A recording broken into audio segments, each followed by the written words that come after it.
чудите какви са тия срещи в Сливен, какви са тия срещи в София, истината е, че политиците вече ги е страх от нашето обединение.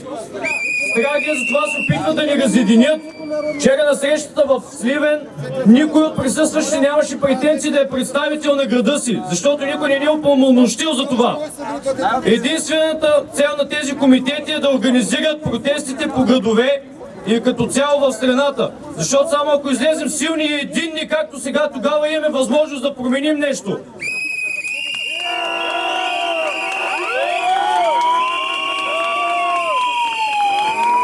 23 години доказаха, че съществуващата система не работи. 240 депутати в парламента, между 23 общински съветници. Насякъде в общините е твърде тежък, скъп и неефективен механизъм за нашата малка, но красива година. Поне 70% от тези позиции трябва да бъдат урязани, ако не и 90%.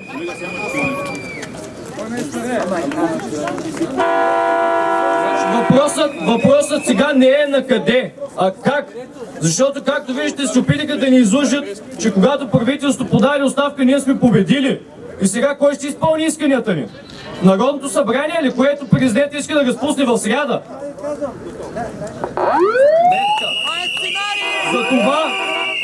Затова ние имаме едно писмо до господин Росен Плевнелиев, президент на Република България, до българските и чуждестранни медии и инициативни комитети на гражданите относно безотговорното поведение на политическите партии и нежеланието им да работят за интересите на българския народ, относно финансовото ощетяване и ограбването на българските граждани чрез сметките за електроенергия и топлоенергия.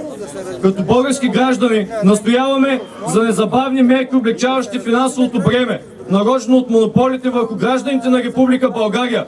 Това беше и ще остане основата на тези протести.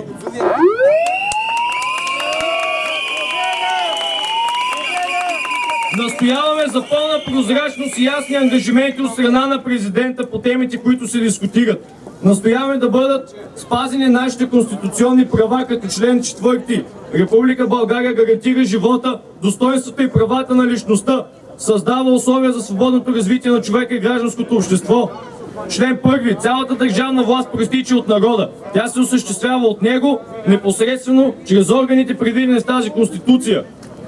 Нашите конкретни искания на този етап са да не се разпуска Народното събрание, създаване на обществен съвет от експерти, задължителна гражданска квота в него, който да изработи програма за изпълнение на тези искания на гражданите, създаване на програмен кабинет, сключване на договор между Обществения съвет и програмния кабинет, промяна на изборния закон, преминаване от пропорционална към мажоритарна изборна система, право на гражданите да отзовават народни представители, носене на съдебна и наказателна отговорност от страна на депутати и министри.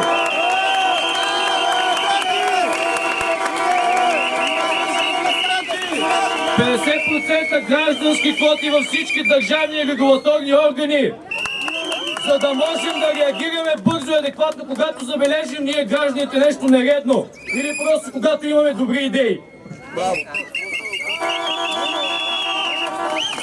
Незабавно прекратяване на всички съдебни дела срещу клиенти на ЕРД-тата, топлофикация, ВиК, до установяване на легитимността на сметките. Намаляване на квотите за производство на скъпа електроенергия. 100% от ефтиния ток, произведен от АЕЦ Козлодуй, да се ползва за задоволяването и нуждите на вътрешния пазар. Преминаване на електроразпределителните дружества в ръцете на държавата в съответствие с европейските норми и директиви. Премахване на всички посредници, НЕК да поеме техните функции. Разсекретяване на всички договори на производители на електроенергия за вътрешния пазар.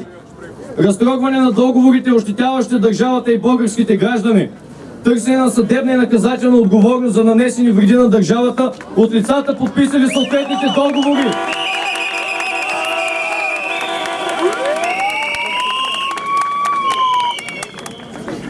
Сключване на индивидуални договори с топлофикационните дружества.